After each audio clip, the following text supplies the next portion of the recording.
Thank you, Valika, and you were too modest, so I'll introduce you. Valika Smulders is an autonomous freelance researcher.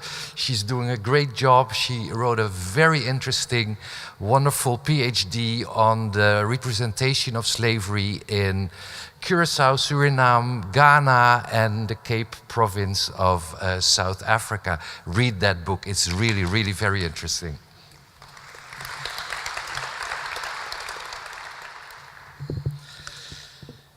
These are some of the bookshelves in my study, which hold about 4 meters of books on the history of the Dutch slave trade and slavery and marronage in Suriname and the Dutch Caribbean, as well as West and Central Africa.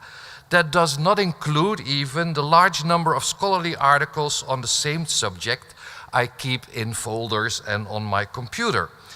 And of course, much of those studies are quite old, and not all are written by researchers from the Netherlands. However, at this very moment, 5 universities in the Netherlands participate in research which addresses Dutch slavery and/or its heritage, as well as 3 other academic research institutes. This also means that history students in these universities are presented academic knowledge of the Dutch slavery past. At least some 40 to 50 researchers that I know of, most of whom have a PhD or are busy working on a PhD degree, publish on a regular basis scholarly articles and books on Dutch slavery and/or its legacy. And they work inside and outside of academia. If we take a look at the situation in schools, we've been talking about that this morning already, then we see that slavery as a compulsory subject is included in the curriculum goals prescribed by the government, and every history education method, so school books, dedicates attention to slavery. And quite a lot of educational websites on slavery can be visited these days. So the slavery past might have been a taboo or hidden subject in the past. Now it isn't anymore. It's taken care of, and maybe we can lean back and turn to another subject which deserves our attention as well. Or can we? The crucial thing, of course, is the content of all this research and educational material. The audiences they address, the language they use, the sources they consult, and the sustainability, the impact, the dissemination of that knowledge. A first observation might be that no more than about 1 in every 8 to 10 researchers is of African descent. The overall majority is European white, Dutch white. And moreover, most of these Afro researchers have no academic affiliation. Some of them were affiliated with the Ninsee Institute, but, well, you heard that already. That ended when the National Dutch government stopped funding the institute just before the 150th commemoration of the abolition of slavery. And now there's a little bit more funding back again. This lack of black researchers in academia is not compensated for by academic researchers working in Suriname or in the Dutch Caribbean islands, because research on slavery there is very little. So the question is, of course, whether there shouldn't be more academic input from Afro researchers in this field, which actually is a question about the meaning and importance of color and historical background in writing slavery history. Or put differently, is a history of slavery and its legacies written by a white researcher different from the work of a black academic researcher? And if we would conclude that it is, what should we do about that lack of black researchers in our field, as well as the lack of a relevant number of black history students in our universities? What then is inclusive history? What is shared history? What is multivocal history? If the researchers of history and the producers of historical knowledge share in majority a comparable Dutch background. And is this situation actually unavoidable in a society in which no more than around 3% of the population is of enslaved African descent? And if so, if it's unavoidable, how can multivocality still be guaranteed? Now, let's turn to the contents of slavery research today. A remarkable recent event was the reprint and launch of a book which had been published for the first time 15 years ago, and now with its 5th edition received finally national publicity, more publicity than ever before. It's called, as my translation, The Robbing State, subtitle What Every Dutch Should Know. It's written by Ewald van Vught, and he addresses the Dutch atrocities of colonialism and slavery in Southeast Asia and the Caribbean, including Suriname. It seemed like for many Dutch, white and black, for the first time the horrific historical truth was unveiled, despite my personal 5 meters of Dutch slavery books which had been written before. A much less known, however also interesting debate took place in a venerable, more than 1.5 century old journal of the Royal Netherlands Historical Society, the Low Countries Historical Review, in 2014, when one of its issues was partly dedicated to the theme of apologizing for history. One of the authors, a professor of white Dutch descent, is an enthusiastic supporter of Michael Rothberg's dialogical historiographical approach, meaning not sticking to competing hegemonic versus subaltern memories, however, try to focus on what he defines as multidirectional memories produced in interaction and intercultural dynamism. Let's call it a sort of sharing history by discussing the oppositional historical positions. One of the other authors in that special issue, Francio Guadalupe, an Afro-Dutch professor of anthropology, added to that a plea for a permanent revolution on the basis of a common responsibility to repair the evils of the past, much more than a black and white scheme of victims and offenders. Again, a kind of sharing history by taking responsibility to face history, work on its legacies, and participate constantly in a critical interaction. Very recently also was the publication of 2 books in Dutch, both by journalists of Afro-Caribbean descent, one called The Hebrew Identity, a study into the identity of people of African descent, the other titled Away with Mental Slavery. Both books refer for their argument very much to the history of the slavery in Suriname and Curaçao. However, they hardly used any results of Dutch academic research at all. Still, these 2 books are very widely read and debated among Afro-Dutch, for instance, on black radio stations and in all kinds of fora and meetings. Now, these 3 examples, the Robbing State book, the debate on how to deal with a traumatic history, and the 2 books on Afro-identity, show that a lot is going on. However, there's not much sharing. Different approaches, different languages, different sources, different audiences. Now, to conclude, I would like to present you a very, very quick overview of academic studies of the Dutch slavery past. It focuses on the Atlantic region. There are also studies now on Dutch slavery in the Indian Ocean area, but those are still in its infancy, so I will skip that. In the Atlantic sphere, most research during the last decades has been directed towards slavery in Suriname. Way less to slavery in the Dutch Caribbean islands, and we saw that in the first presentation, all the pictures were about Suriname, Africa and the Netherlands, and not a single picture about the Dutch Caribbean islands. And even lesser attention has been given to Dutch Guyana, let's say Berbice, Esquibo, Demerara, Dutch Brazil, and the coasts of West and Central Africa. Particularly the older studies addressed mainly economical and political issues from a very colonial, Eurocentric point of view in which the enslaved hardly appeared as actors. Since the 1980s and 90s, this research has shifted to a more socio-economical approach in which the enslaved appeared much more prominently.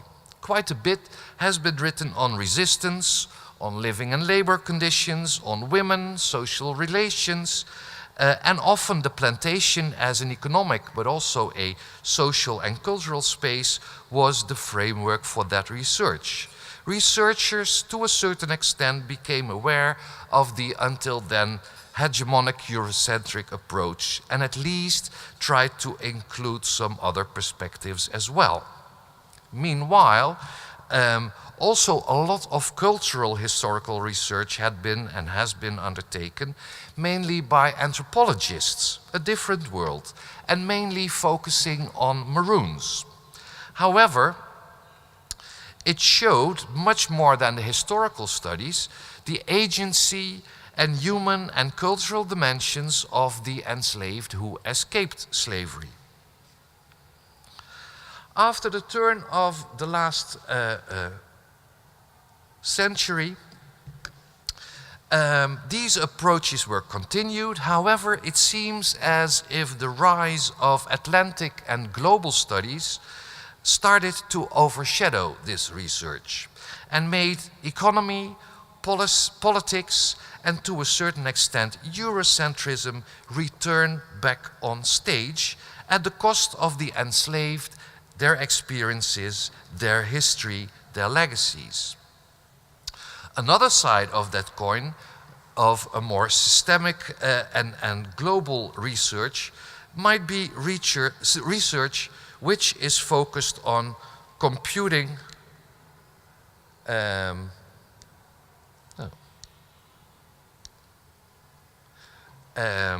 research which is focused on computing how much money was earned by slave labor and should be repaid as reparations for slavery. Now, here you see a number of these titles of global research, systemic approaches, and here you have it, research on reparations and the economic dimension of that. Now, the latter brings me to a new direction which was taken during the last decade or so, and which looks for slavery past in the Netherlands itself. This has probably started with the project Searching for the Silent Traces of the Slavery Past in the Netherlands, in which Valika Smulders also participated. And this kind of research now is in full swing with the nationwide project of the Free University here in Amsterdam, Mapping Slavery, which has already resulted in several guides of several cities showing locations where links to the slavery past can be found. This kind of research shows how the Dutch dealt and still deal with their slavery past, and how Dutch society is structurally based on that past. This links up with rising interest in the history of the descendants of the enslaved in the Netherlands and the legacies of slavery they experience here and now. And this, of course, is a iconical study on that by Gloria Wekker.